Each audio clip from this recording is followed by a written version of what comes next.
Is it time for transparency with the University of Windsor Student Alliance? I have here the official investigation by human rights lawyer Raj Anad concerning the BDS referendum. The 30.ca did a visualization of the findings within this report. Take a look.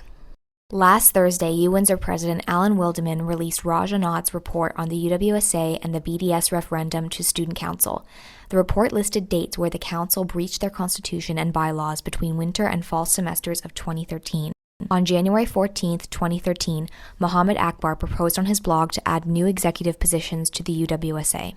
The following day, an emergency meeting called to add the new positions of VP Equity, VP Diversity, and VP Social.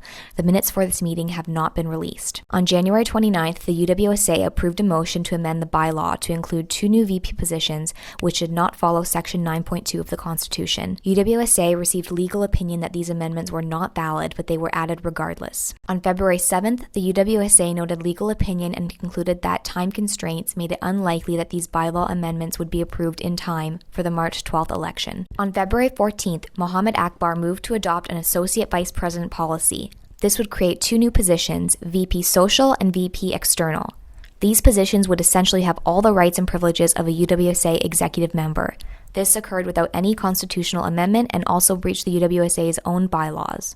On March 5th, UWSA legal counsel Tom Porter wrote to the executive members, quote, "I have not heard from either of you. Is there an intention to proceed with bylaw and necessary constitutional amendments?" The following day, Akbar responded to legal counsel stating that the intention was to create a policy. Legal counsel offered a meeting time, but records show that no further communication between the two occurred on this issue. On March 12th, the UWSA carried through with the election for 6 executive positions, even though the bylaws weren't amended. This included 2 new VP presidents, Ivana Bilblovska as VP Social and Mohammed Akbar as VP External Affairs. Akbar had spearheaded the motion to have these 2 new positions created in the first place.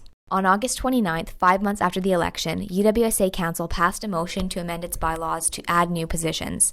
The 2 new VPs participated in this meeting. At the November 27th UWSA meeting, a motion to approve the BDS referendum was presented. Akbar and Vice President Finance and Operations Omar Shahid attended and voted at this meeting. However, the Registrar's Office has confirmed that at this time, Akbar and Shahid were not registered students.